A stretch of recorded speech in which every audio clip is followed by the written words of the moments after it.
Okay, guys, welcome. I am Shannon Miller with the Miller Elder Law Firm, and we are here with Kelli Sanders and Renee Jablonski, who are going to talk to us about how to have healthy feet. And they are Pilates instructors. They know a lot about feet. I think Renee has been around. She was just telling me she's been teaching for 25 years. Some of my great friends have been going to her forever.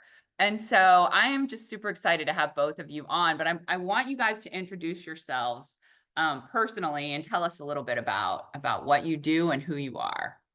Thank you. Hello, everybody. I'm Renee.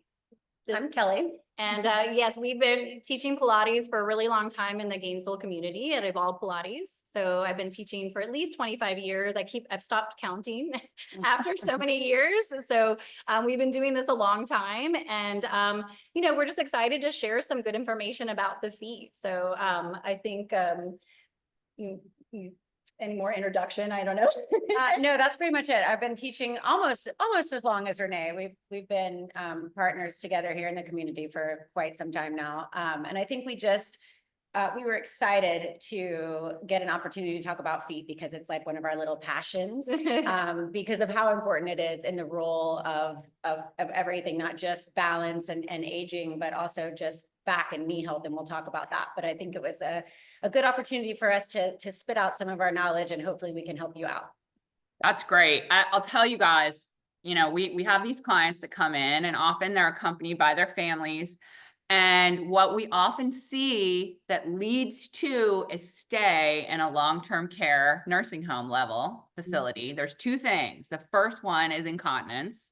So we've had a lot of webinars on, how do we deal with incontinence? I bet you guys could give some tips on that as well. Yes. Right? Working with the pelvic floor. Yeah. But the other big one is falling down. And, what we see a lot is, we'll have a client, they're doing pretty well. They trip on a rug or they miss a step, their eyesight isn't as good. And now all of a sudden they have an injury that puts them into the hospital. They lose so much when that happens. Like they're not walking, they have a surgery, then they're in the rehab bed, and maybe they're just kind of disconnected with their bodies where things are painful. So they don't want to get out of bed. They don't want to move their bodies. And that is really sometimes where we start to see a rapid decline. And sometimes it can even lead to an end of life event. So it seems like, our feet, we take them for granted. Like we'll always be able to move around on our feet. But the reality is that sometimes when we don't use them, I'm thinking that we probably lose a lot when we are not using our feet. So tell me a little bit, with that background in mind, I know we want to get to some specific exercises, but what are some of the tips that you can just share with us and maybe with our specific clients, but also our clients' families? Because our clients' families are often like the first ones to kind of come on the scene and say like, Mom, you haven't gotten up from the recliner for 5 days. You're watching TV all day long. You go to the refrigerator. That's about it. What can we do to try to get people back on their feet? That is great. And, everything you said is a lot of what we deal with when our clients walk in here to our studio. But I think one of the biggest things, as you said it earlier, is that we take for granted the fact that we can walk around on two legs, and everything that has to happen in order for us to do that is amazing. And it takes work. Like you said, if you don't use it, you lose it. And so that's one of the biggest things, is that people think like, hey, oh yeah, my feet, they're going to carry me around forever. But, we have such a complex foot. We have so many muscles, joints, and bones in this place because it has to hold our bodies up. It has to move us around through space. So the idea is what we do, and we see clients come in because they come in, they said, hey, I'm losing my balance. I'm aging. My balance is off. My strength, I feel like I can't get up and down out of the chair, and they have all of those same complaints to us as well. And we immediately go, you got to strengthen your foot. We got to mobilize your foot. We've got to get your foot sensing. And so those are the kind of the top three things that we start getting people to sense their feet. You know, we go through things like to feel, because as we age, the sensory go down and we're not able to feel our feet the same when we age. Interesting. Because Wow. so, yeah, it goes, the percentage, I have it, I can kind of put it in some notes for you guys. And, you know, but the idea is that we start to lose our senses on the bottom of our feet. But the positive part of that, right, is the fact that through exercise, we can maintain that. We will lose some, but if we exercise the feet properly and we understand and become aware of our feet, and we'll talk about, you know, some of those ways to do that today as well, we can prevent that. And you mentioned falls, and one of the biggest percentages of falls they find is because of a weak big toe. So because their big toe is weak, they end up falling and tripping. And so by strengthening literally just the big toe, you can prevent, excuse me, falls tremendously, which is super exciting. The fact that we do have the power to prevent falls. We don't have to use, okay, I'm getting older, therefore, or my parents' feet were like this, so my feet have to be like this. There's all of these tools that we now know through beautiful studies and, you know, all these things we can do to prevent that. And, you know, balance, again, doesn't come from, oh, let me just stand on one foot. It comes from strengthening the feet. It comes from mobilizing the feet and sensing the feet. And so I think those are the biggest things we find when clients come in with those complaints. And that's where we start. Yeah. Okay, I got to ask these two questions. Yes. The first one is shoes. Okay. Yep. Right. You know, I'm coming for all our high heel wearers, and I won't put I will. I'm putting my foot on the screen because my foot. I love you. There's her feet. I love it. I love it. Yes. I work remote on Wednesdays and I make it a point not to put shoes on. Yes. And yes. so, like, what is the benefit to that? Being barefoot, and then with regard to shoes, Right. what should we be staying away from and what should we be embracing when it comes to wearing shoes?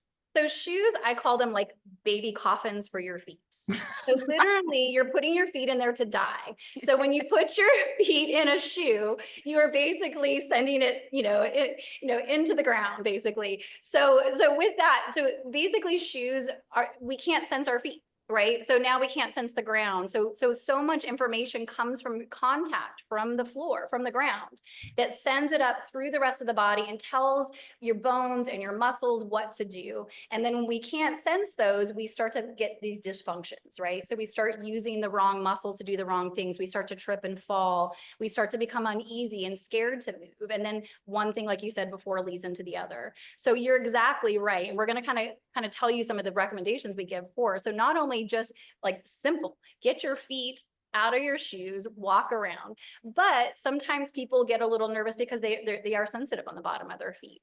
So you kind of start with footwear, and we call it like 0 drop wide toe box footwear. And so what that means is wide toe box. So your toes, the ball of your foot, and I won't, maybe we can use your foot again, but we'll point out, I'm not going to put my feet out there. So the ball of your foot and your toes, when you go into shoes, should be able to spread out. So like you mentioned, most of the time, we'll talk about what heels do to it in a second, but most of the time you have to splay your toes out, and because this is your balance. So it's like our hands, you want to spread them out and be able to sense the floor. So you first, number one, when I talk about foot, this will already strengthen your foot before we even get into the exercises, getting into the right footwear. And so getting, that wide toe box, and then 0 drop heel just means that it's just flat. So your heel's in line with the ball of the foot. And this is going to be the position your foot is going to have the most sensory perception. So go ahead. Okay. And Renee, like, let's just say hypothetically, you're not doing that you're still wearing high heels, and that, especially those pointy toed shoes, like, what people often don't know is that those shoes, right, can actually create this problem in our feet that becomes really ugly and chronic, which is I was gonna say, what Renee was saying is you have more sensory receptors in your feet than anywhere else on your body. And as humans, we were meant to feel the ground with our feet. And as we progressed, we understand that that's not always possible. Sometimes you have to wear heels and we have to walk on the street. Concrete, we don't want to be walking barefoot all the time. But when we go into those shoes and they start to push the feet together and the feet don't have room, the muscles just die, they weaken.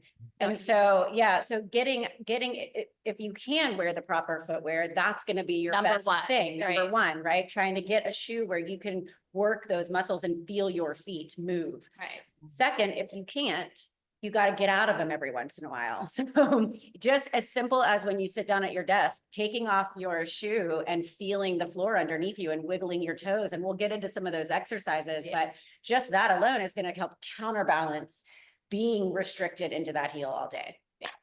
And I think the other side to that, and you guys know, I said I'm a yoga instructor. And so like when we go to these conferences for elder law attorneys, I literally make everyone take their shoes off. Good. Yeah, that's awesome. Stand up and just grow your spine long. You know, Yes. just connect yourself to the earth and the sky. And it's amazing how people come up to me after that simple grounding. And they say like, my brain is feeling better. Like I feel more alert. I can focus more. You know, it's like puts you into parasympathetic brain when you ground. And then when you connect, it's like everything kind of calms down. You start to remember how to breathe again. Yes. So simple. It is. And that's the beauty of it. And I think if we start to make that the norm, that people feel more and more comfortable to be, that is normal. Like Kelli said a little bit ago, you know, having our feet be able to be out and sense, you, like you said, you feel better overall. And, but like, then she said, but then, you know, our society sometimes isn't set up to always do that. So you do it as much as you can. And then you use these other techniques to kind of, if you had to wear heels, and we hope you don't, you know, but if you had to, then, you know, giving you some things to be able to do, if your feet had to be in shoes that weren't, you know, that zero, you know, drop wide toe box, then you have, you know, things that you can do and maintenance that you can do, because they're not going to get better on their own. They need this help. And so even when you're in the proper footwear, you still need to do exercises. Go ahead. Okay. Tell us. Okay. Tell Yeah. us what we need to do, because I feel like if it's simple enough that people can do it easily, and like, you know, like I know for me, when I get up in the morning, I do several exercises, but one of them is toe stand. I don't know if you guys know what toe stand is. Yeah, it's probably maybe similar to the stuff we'll probably run into a lot good. of the similar things.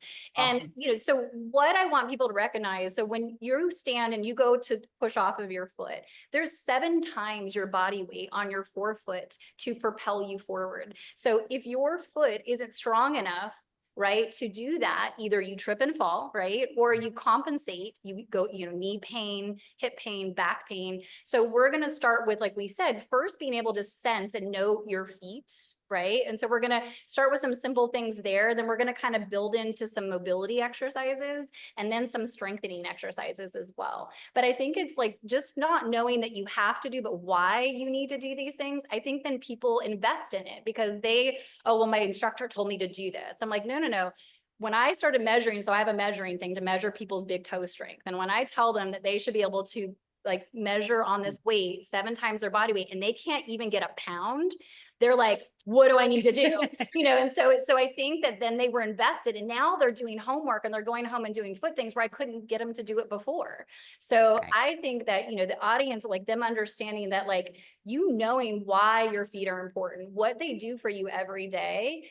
An exercise is never going to cure you, but your curiosity about the exercise and your body and how it works, that's going to make you continue to do that exercise every day. Just like brushing your teeth, right? So people brush their teeth every day because they know they don't, you know, they don't want cavities, they don't want plaque building, but for some reason they think their bodies, oh, I can ignore it. And, you know, so we want this to be something that makes them curious, excited, that they feel good, that they want to do it, kind of thing. So that's what we'll start with. We'll start with just sensing the foot, talking about sensing the foot, and then we'll kind of build from there.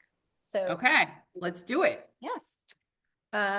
Okay. So We got the little rolling to sense the foot. So I'm gonna grab like Kelli.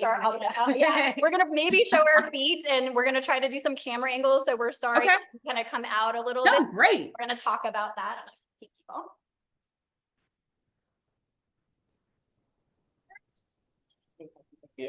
Yeah, we'll bring it back in a second. So first, you know, being able to sense the feet, like we talked about earlier, and wake them up. This can be as simple as, like you said, when you get home, take your shoes off. And if you have we call it this our pinky ball, but a tennis ball, you know, you want to be careful that it's not too hard, or if it is a really hard ball, that you're not pressing super hard. But really, it's just about starting to explore the bottom of the foot. So I'm sure you've done a lot of this in yoga and as well, but we find it's one of the most simple things that people can just do while they're seated.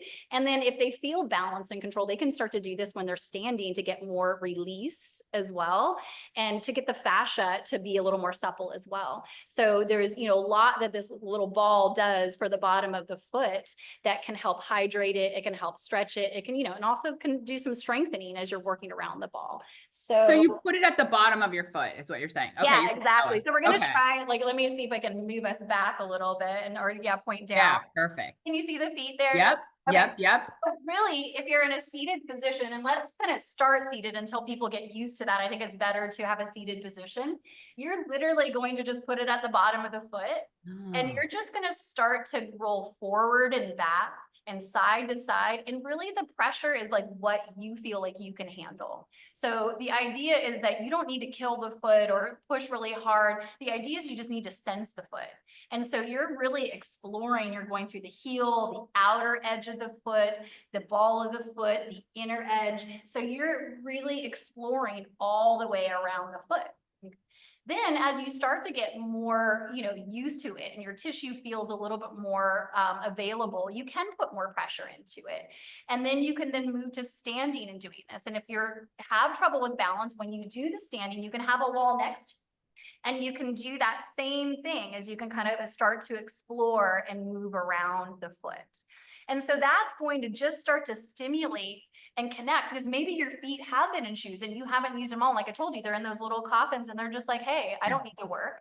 And so you want to start off simple, just waking them up, because, you don't want to go too fast too soon. And that'll be a reoccurring theme as we introduce these exercises. You don't want to go crazy with this because your tissues might not be ready for it.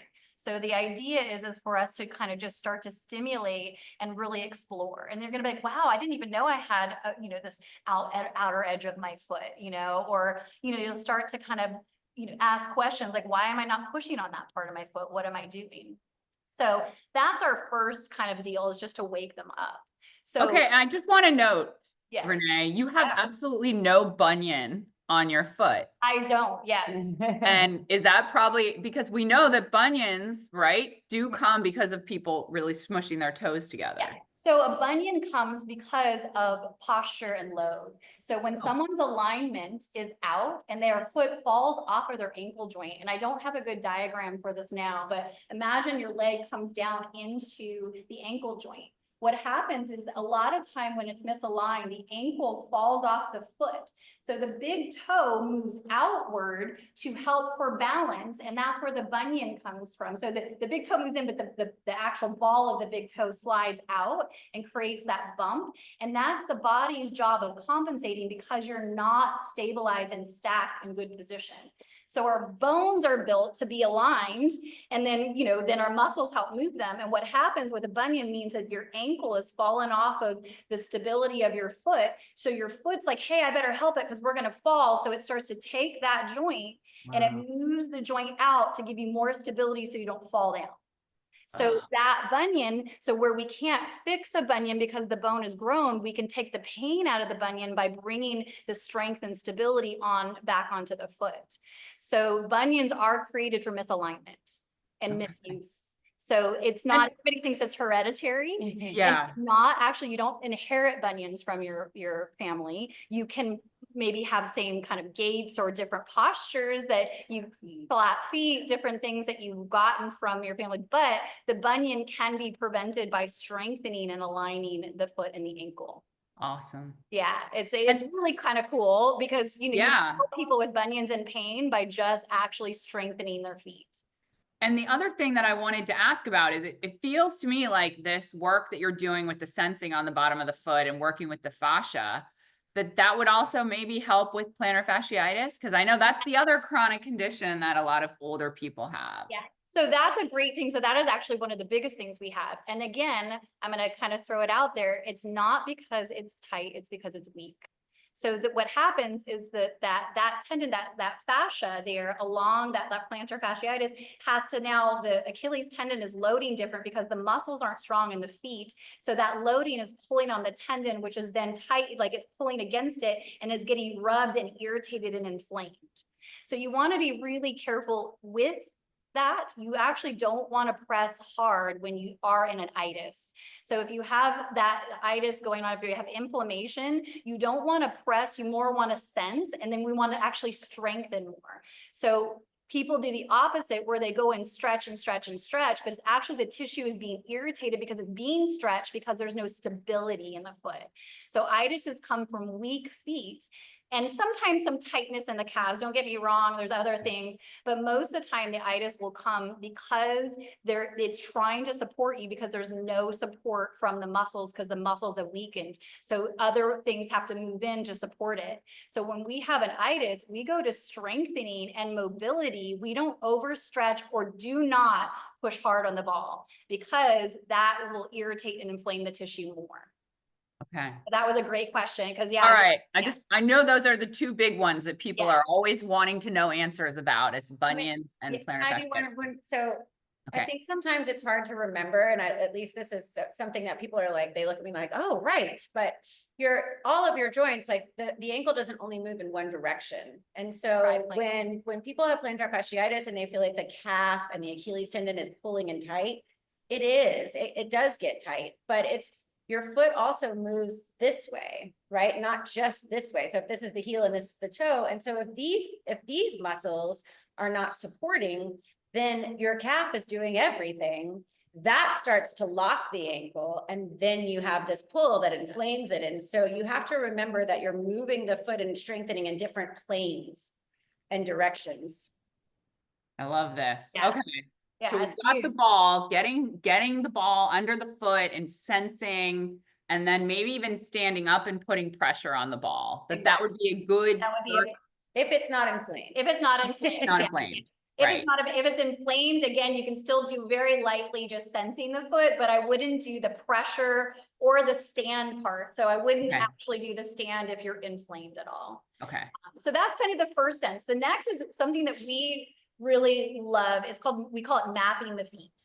So people don't sometimes understand. And so we use this mapping actually in almost all the beginning of our classes, even, our Pilates classes, just because people don't know how to stand on their feet. And so we're going to briefly go through this. This would be done in standing. And again, if you feel uncomfortable with balance, you can always have a wall next to you and things like that. Oh, perfect. She's going to grab a foot as well. So we have bones. So basically the mapping of the foot, and I'm going to again try to come to standing, but I'll try to kind of bring my foot up and she's going to grab the other foot so we can show what we're going to do.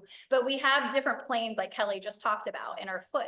And as we move, our weight moves through those different places. And so we're going to be kind of simple and hey, here's our foot. So basically we would do this standing and then we would kind of get standing and we're going to start with some horizontal planes of the foot. And then we're going to move some to vertical planes. So the horizontal planes are going to move our body forward and back. And I might even have Kelli standing while I'm talking about this. And I'm going to be in the class. Perfect. And let us try this out you can't see, we don't have a great camera that's showing us. So if it comes out, just somebody say something. And I know we're being weird trying to duck in the camera, but I'll come down here with her while we can see her feet. Okay. So the first one, like I said, is going to be these horizontal lines. Okay. So you're going to think the toes is one line. So all the way across the toes here. The next is going to be the ball of the foot, right? Which is just underneath the toes. Then we're going to have the front of the heel. And then we're actually going to have the back of the heel. And those are going to be our 4 lines. Okay. And what you're going to think of your body is like a plank for right now. And every time you move into that line, the whole plank is on that line. Okay. But you're not going to lose the other lines. You're not going to lift your heel or lift your toe. You're basically, we call this weight distribution. You're going to be moving your weight without losing your foot. And we're going to talk about that again, those little points, without losing the foot on the floor. So the first line, we're going to move into the toes. So the whole body comes forward and most of the weight is in your toes. You don't have to be extreme when you're first feeling this. Then you're going to move to the ball of the foot. Then you're going to move the weight to the front of your heel. And then to the back of your heel. Okay. And at your own pace, just start moving through those lines. So we go from the back of the heel to the front, come to the ball of the foot, come to the toes. Then from the toes, move to the ball of the foot, move to the front of the heel, move to the heel. We'll do one more time coming forward. So we come from the back of the heel to the front, come to the ball of the foot, and then come to the toes. And then come back and stand on all 4 lines. You might not feel one of the lines, it's okay, but just starting to visualize, starting to play with that. So inevitably when we walk, or what we call gait, we end up moving through those lines as our foot goes from dorsi to plantar flexion, right? So now we're going to do vertical lines. And this is a little harder. This vertical lines moves us side to side. So what the vertical lines do is they prepare us to shift into one leg as another leg is lifting, right? So they kind of help us understand how to move through the foot. So the same deal as I kind of cue the lines, don't let yourself roll. It's not inversion and eversion, but it's literally just moving your body over that line the best you can. So it stays flat. The foot stays flat. And we'll get, yeah, and I should have probably talked about it a little earlier, but we'll revisit that. So we're going to think of the outside of the foot. Okay, let's start with our right foot. Let's just do that. So we're going to think of the outside of our right foot, putting most of your weight there. Then you're going to think of the middle of the right foot, the inside of the right foot. Now get ready to transfer the inside of the left foot, the middle of the left foot, the outside of the left foot. Move from the outside of the left foot to the middle. Good, to the inside. Yeah, it's a good one. And then moving into the inside of the right foot, to the middle of the right foot, and to the outside. And then just start to shift back to center to where you feel those lines on both feet. Nice. So what you might notice, and sometimes it's nice to do this in front of the mirror, is that you'll start to see parts of your body going. Maybe your hips go, or your head goes, or your shoulder, but literally you want to think about your structure, your pelvis, your ribs, your shoulders, your head. All of those move over the lines, and you bring your structure with you. Because when you walk, you don't leave your structure behind you. Your structure has to go where you're walking to. So when you do these lines, you're maintaining your structure as you move through those lines, right? That make a little, so you kind of work through that. And again, there's a lot of other different mapping parts that we do. We can start to actually do the circles. Yeah, so you kind of do all of those lines. So you start to go, you go from the outside of one foot to the back, to the heel, to the inside, right? So you kind of can circle around and feel the different lines on your feet as well. And I jump in. Yes. And When you circle though, try to make sure that you have 2 individual circles. So it's not just the circle around the outside of both feet, but you're moving from the inside of one and the outside of the other, and then around the toes. So you're going down the outside and the inside. So it's 2 individual circles. Nice. And then again, making sure you don't lose your flat foot. And don't like that word quite, but I think you guys, that's probably the easiest, is you don't want your foot to start rolling. And we'll talk about, yeah, we don't want them to lift. And you can see this is inevitable, like a foot comes here or drops in. And if you look down at your feet, you'll see that. And I think when you're doing these on your own, it's really important to get in front of a mirror, because we've been doing certain positions for so long, we don't even realize we're doing it anymore. Yeah, it's like that toe gripping. Like I'm looking down at my toes and they're like gripping really hard. And some of them are kind of like, rah. Yeah. And again, there ideally, depending on where your weight is, some toe gripping is okay. And we can talk about that, but you don't want to feel that's everything holding you up. You want to still feel like if your toes ended up on a uncertain, even surface and you needed to drop back to the other part of your foot, you could. So we're trying to make the foot very available and spontaneous in a way, because you never know what you're going to step on or what's out there sometimes. So you want your feet to be really ready for anything. And so the more you're able to move from one position to the next seamlessly, the better you are at balance, and the better, less falls happen. But when your feet are just stuck in one spot, that's when they're not available to move, is when we run into trouble on that. Yeah. So the idea is you're doing a simple exercise that then trains your nervous system to be responsive. Yes. That's the idea. That's the start. And I mean, this is like, also, we talk so much about the neural pathways in the brain, and as you connect with your little toe, you're basically creating more neural pathways in your brain, because you didn't connect with your little toe a lot. You're sitting in front of the television. Now you're connecting with that. It helps your brain. So it's like twofold. So again, like you said earlier, when you're just talking about getting, the people at the conferences just to take their shoes off and sense, and their brains, they feel like they're more, so just that. And so again, you saying that, if it feels hard at first, it's because you're trying to create a new neural pathway, and it takes time, repetition, and it takes, again, going slow. So when you're learning some of this new stuff, really slow it down. That is how you create that new neural pathway. Don't rush yourself. Don't think you have to be somewhere. Just let your body feel and sense.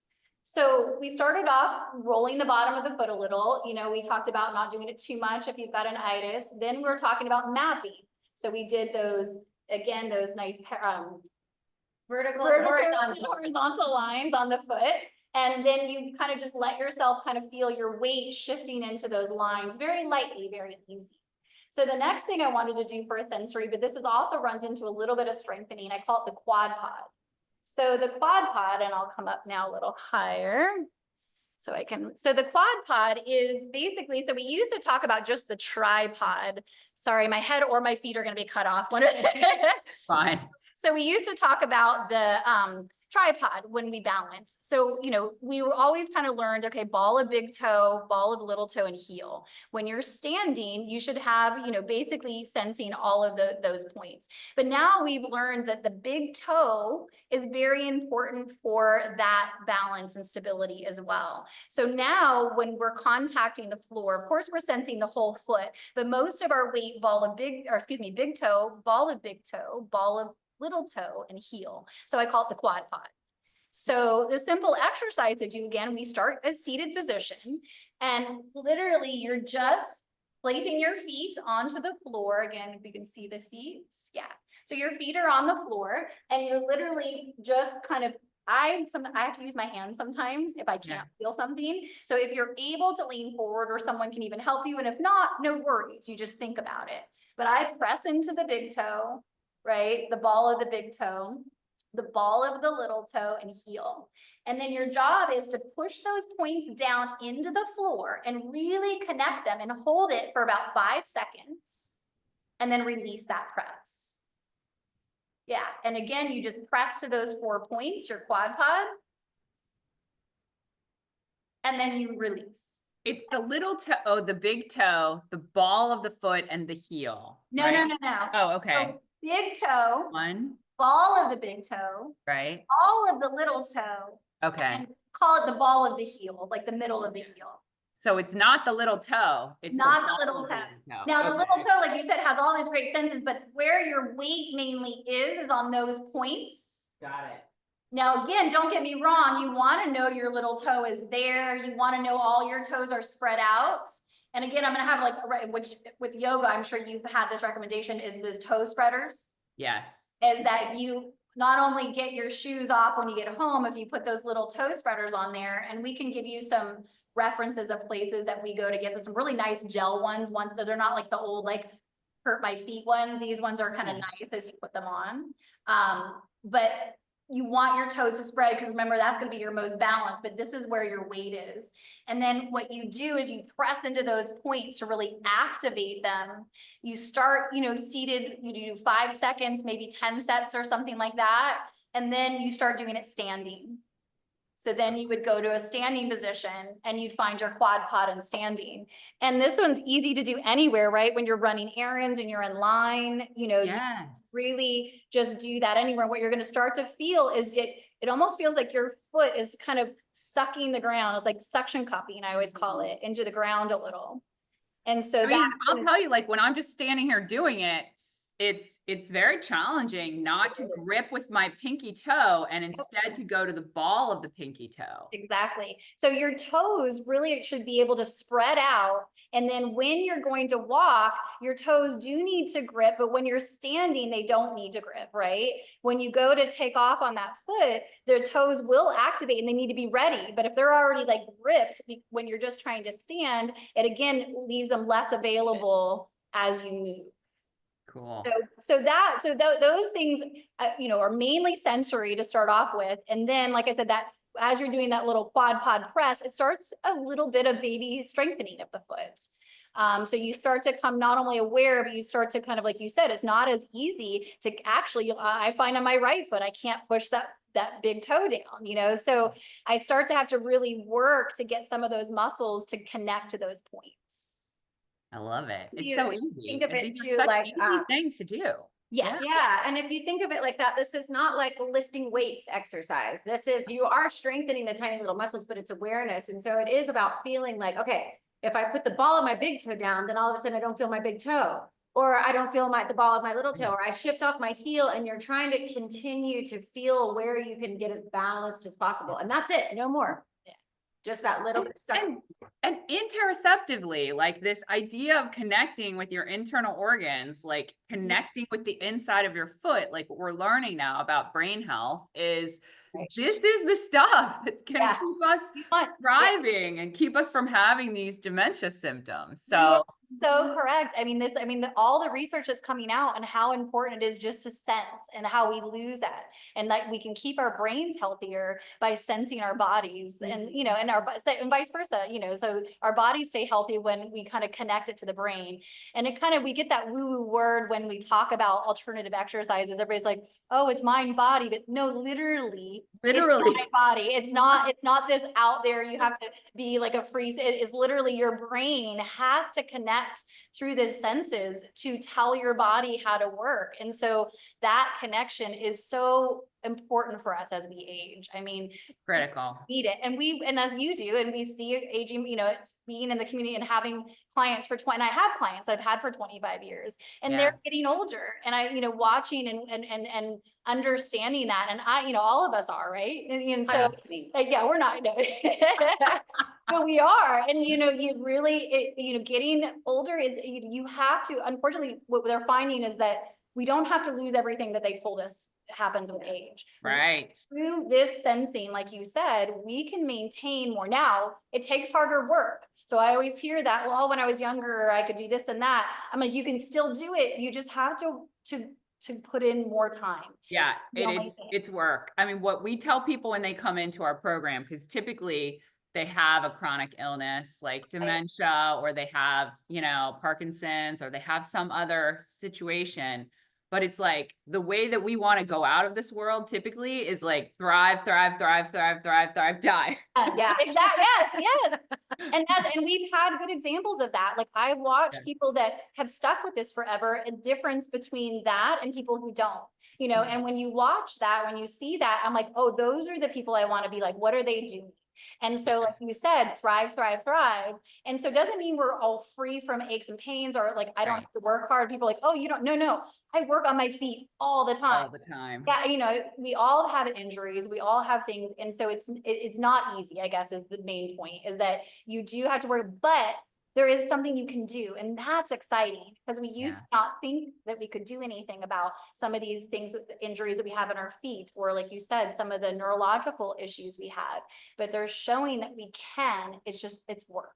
But just to add to that a little bit though, and even though it is work, but think about the things that we gave you. You don't have to take an hour out of your day to do this. You can do this when you're standing in line at Publix. I mean, there's really no excuse. Like if you did that 3 times that day, you didn't really take time out to exercise, but you just did a world of wonder for your feet. And you just take that little ball and you put it by your kitchen sink. And then when you're washing dishes, like you do one foot and then you do the other, like, you know, it's kind of a no-brainer.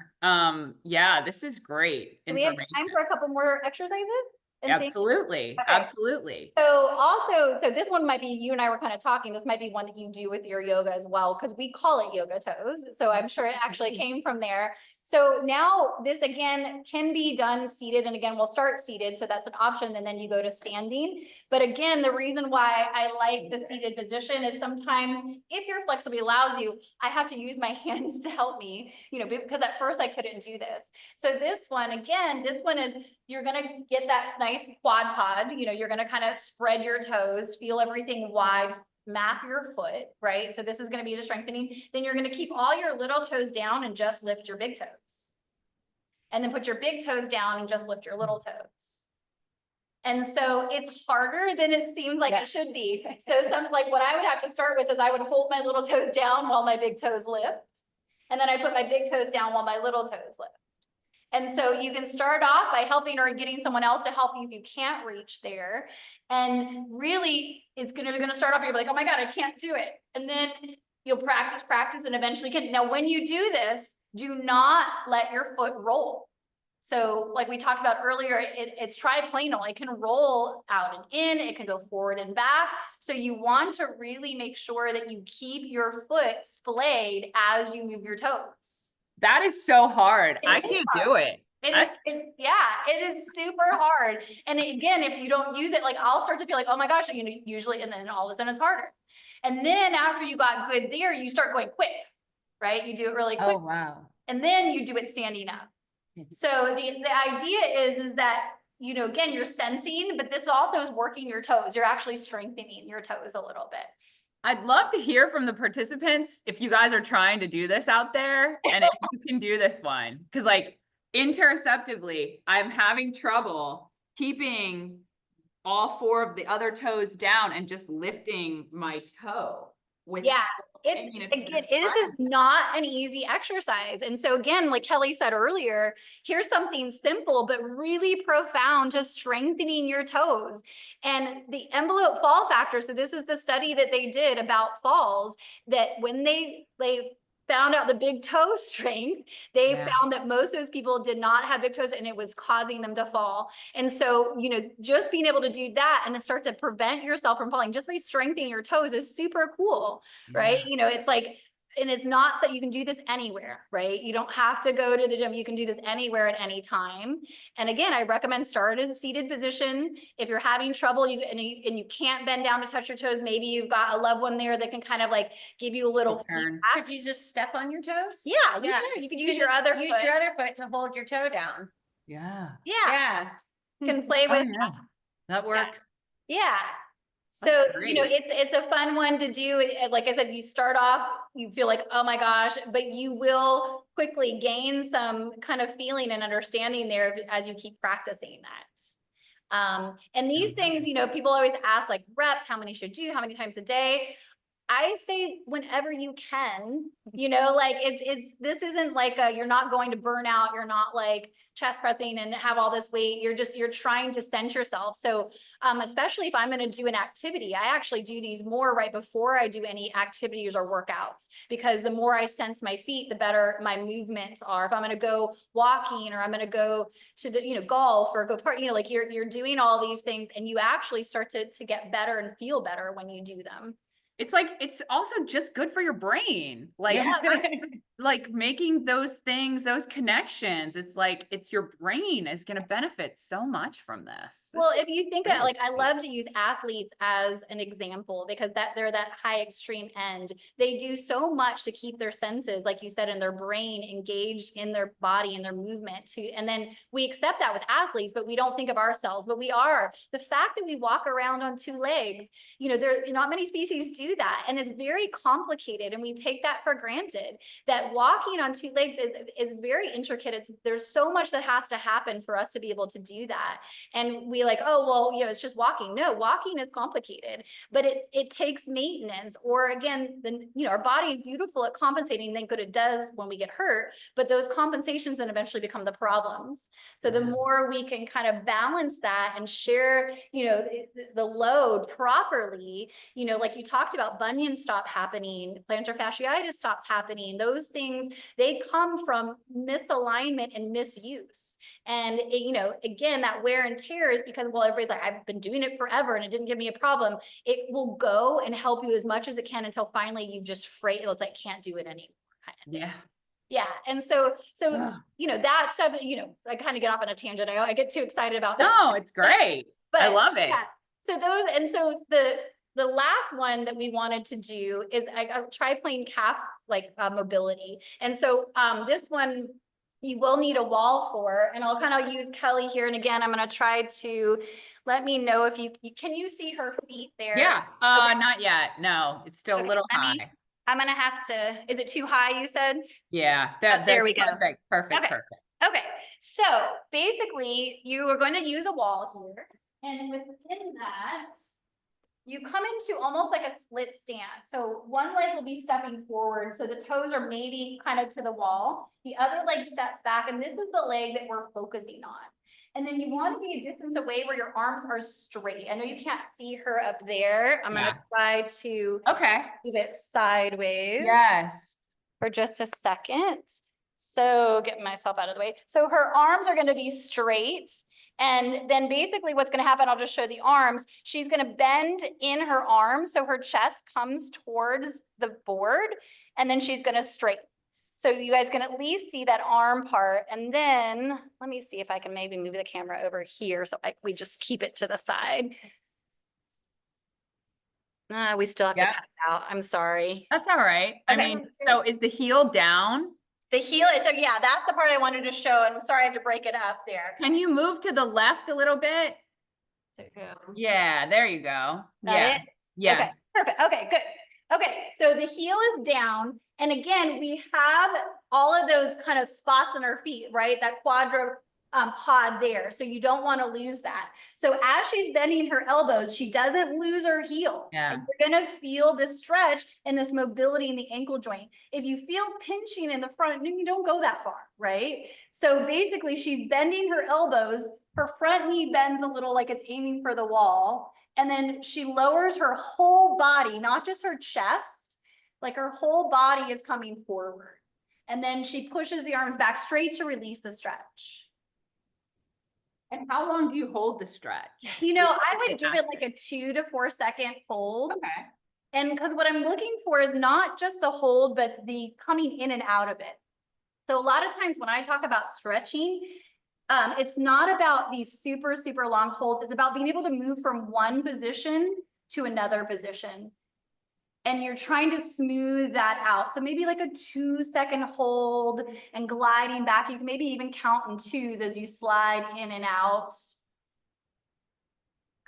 Good. So now we're in the same position. So the next part of this, so again, I'm going to give you a view of her upper body, and then it's going to be the same ideas to keep the foot down. It's not going to change, but her upper body is going to change to challenge the foot on the sides. So the upper body, so this time she's going to, as she bends her elbow, she's going to let her chest go to one arm. So she's going to lean to one side.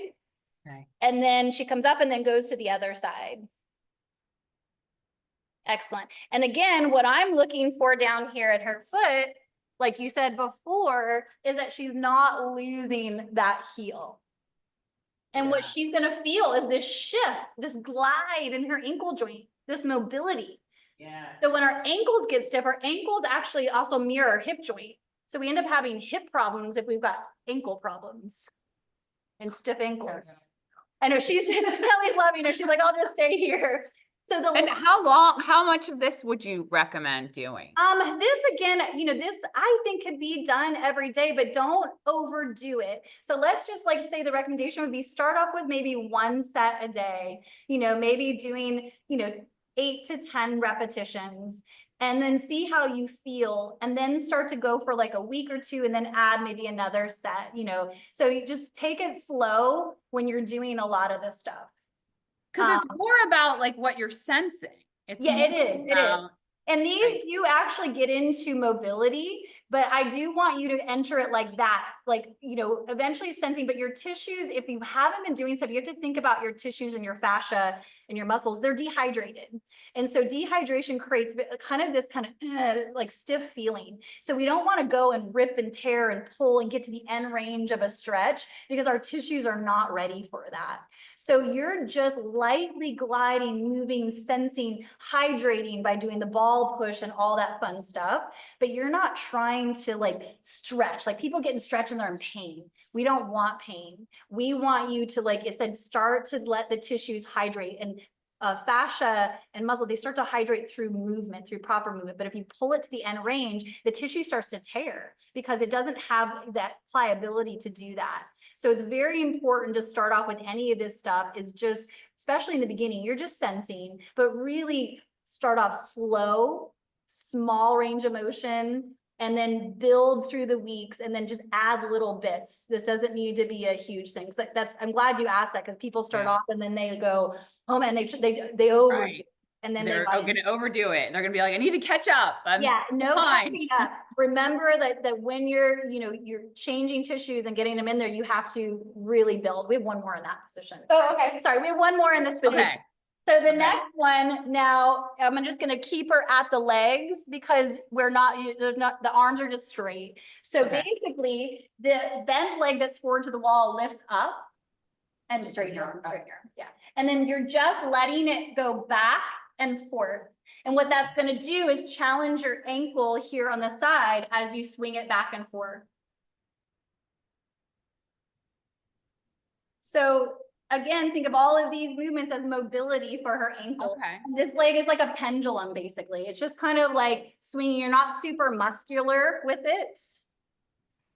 And you're not focused on the leg that's swinging. You're focused on the ankle that's on the earth. Exactly. Right. Good point. Okay. Yeah. So you're focused on this back leg, and the swinging leg is just giving you some kind of challenge that this ankle has to control. And, it has to figure out what to do as your weight is shifting back and forth. And so- ideally, you're doing this without shoes on, because that's what you're going to have. So if you're at the gym and you find a spot at the gym, slip your shoes off and do it there if you need to. We'll move you back up here. Sorry if you guys are getting sick as we move the No, camera. that's great. I think it's really helpful for that to have. Oh, what did I say? So Yeah, this is great. like you said, is yes, everything that we gave you, I think is actually a must. The just shoes are off. And like we said before, we know in an ideal place, everybody would be out of heels and they would be in the shoe wear that's proper for them. And I'm happy also, like I'll send, if people want I have some great websites of places to look at shoes that are proper footwear as well. Who I did my training with On Feet as a place, Gait Happens. They have a wonderful website that has all the recommended footwear, and, stylish as being like nice. I don't know. They're not always stylish, but they're getting there because we're learning so much about the feet that footwear is actually getting to be, it's not, you don't have to wear shoes that are, you can kind of have a little style now, but they're still, they're not going to be stilettos.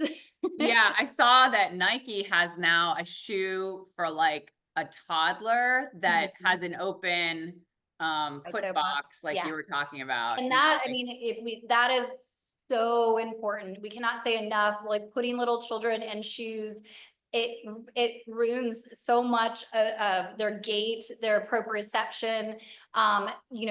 If they have learning problems, you want to look at what their feet are doing and what they have their feet in. So if we can start children out, so if you have grandchildren or kids, you want to start kids as barefoot as possible. And I know it doesn't always allow, but getting them into proper footwear. All the footwear we have out there, I mean, we think it's normal, but our feet were never meant to be in almost 99.9% of the shoes that are out there.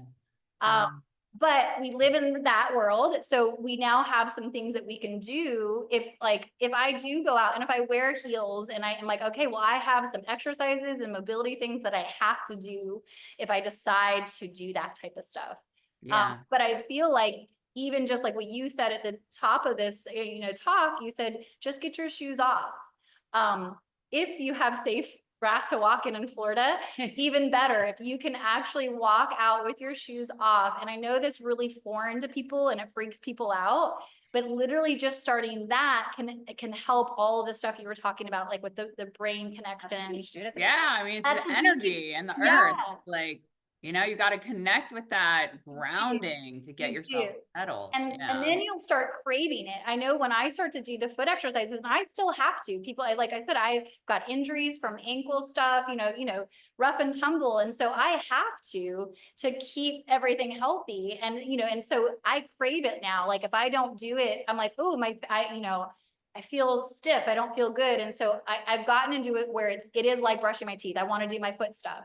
And like Kelli said earlier, you don't have to spend an hour, even if you're spending 5 minutes doing these things. And then if you have longer, beautiful, but at least just commit to doing just a little bit of it. It's going to go a long way. Okay, you guys, I know we're bumping up on the hour now, and I want to make sure that we learn how can people in Gainesville connect with you, and like, what does that look like? Do you take senior clients? Is that something that you guys do? Maybe tell us a little bit about your business side. So we have an intimate studio. So we run classes, but our classes don't go more than 7 people, but we also do a lot of private, semi-private, things like that. But we also have a great program that we do. It's called 4 Weeks to a Better You.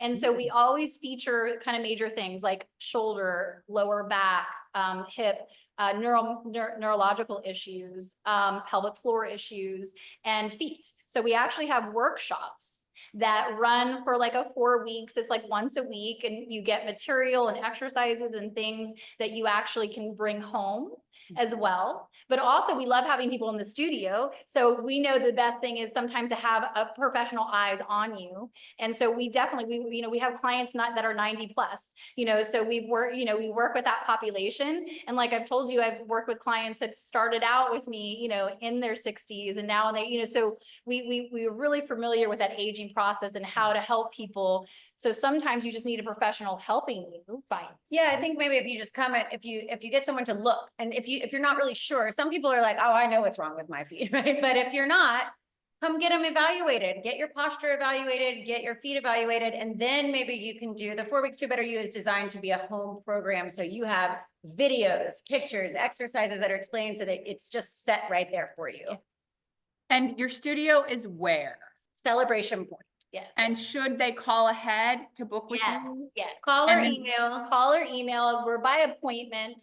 And the name of your studio is Evolve Pilates. Evolve Yes. Pilates. Yep. Evolve Pilates. Yes, and Got again, it. we're right next to in Celebration Point, next to Indigo Hotel. And Oh, okay. we're right Great. there. We look at it across the courtyard. Yeah, and we love the space. We've been on Archer Road in different places for, like I said, 25 years. And this is, we were here 4 years ago. Oh, no, it's been like 6. Oh, no, so we've been in here for 6. I always shave off some years, but Well, it's great because you're right off 75. So no matter where Yes. you are in Gainesville, it's super so easy. much easy parking, easy stuff, but you just call. Usually if you call, you're going to talk to Robin, our great receptionist, Okay. or if you email, of course, we get back to you right away. But yes, Okay. we love to try to find, and she'll help you find the spot. So if you have questions and more things like that, she can really help, put you Navigate.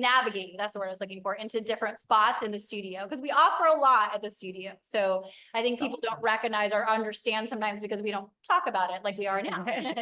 I love it. I love it, you guys. And thank you so much for coming on and like you just for having us. offering just 5 really easy ways to strengthen your feet and keep people with healthy feet. It's so important. So it's important. thank you. I hope it helps everybody. And please, if you have any more questions, or if you want some of our material, reach out to us. We can kind of give it to you. We can go there. That's awesome. Okay, you guys, have a great day and thank you so much. Bye-bye. All right. And if you guys are still on, we'll be sending the video out to everyone.